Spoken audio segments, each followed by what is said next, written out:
अब गांव वालों को लल्लन, लखन और लम्मन पर पूरा विश्वास हो चुका था। वो सब लल्लन, लखन और लम्मन की हर एक बात सुनते थे। उन तीनों के डिसीजन से गांव का सारा निर्णय लिया जाता था। गांव में मक्खी भी उनके परमिशन के बिना नहीं उड़ती थी। यहाँ तक कि गांव वाले अपने पर्सनल प्रॉब्लम्स भी उन्हीं से छुड़वाते थे। गांव वालों को उन तीनों पर बहुत ही पक्का और पूरा विश्वास था। ऐसे ही एक बार की बात है। एक बार सुधीर अपने बेटे मोहित को वहां पे लेके आया। मोहित बड़ा ही आलसी लड़का था। वो हमेशा ही सोने की बातें करता रहता था। वह जब खड़ा होता था तभी भी उसकी आंखें थोड़ी सी बंद ही होती है। तभी वहां पे लम्बन आता है। वह उनसे पूछता है कि क्या बात है। सुधीर उससे कहता है कि कैसे भी करके मेरे बेटे का आलसीपन निकाल दो और उसे एक अच्छा बच्चा बना दो। वह अब आलसी नहीं रहना चाहिए।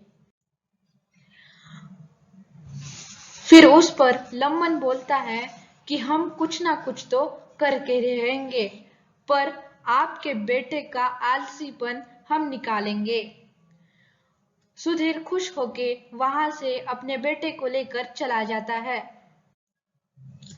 लेकिन यहाँ पर लम्बन इसी विचार में रहता है कि अब कैसे करेंगे। वह यहाँ वहां घूम के बाद में उसे एक आइडिया आ जाता है। वह उसी आइडिया के हिसाब से अपने खेत में जाता है और वहां पर एक बड़ा सा पत्थर लाके रख देता है। और फिर बाद में सुधीर और उसके बेटे मोहित को वहां पे बुलाता है।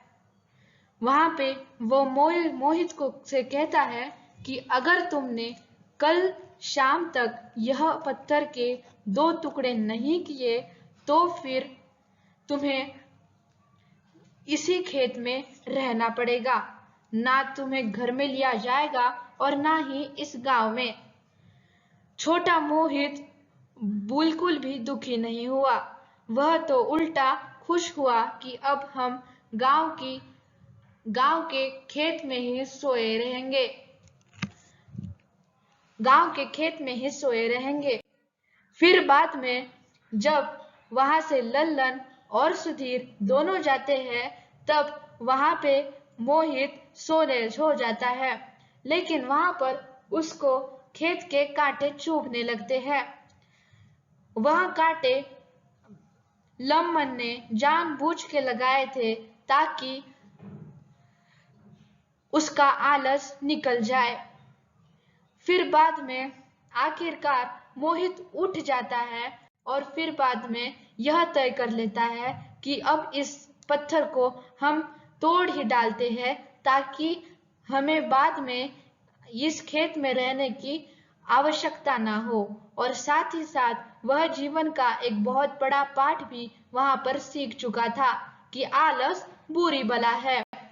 वह एक ही पल में आलसी से एक अच्छा बच्चा बन गया और उस पत्थर के सच में ही 2 टुकड़े कर डाले।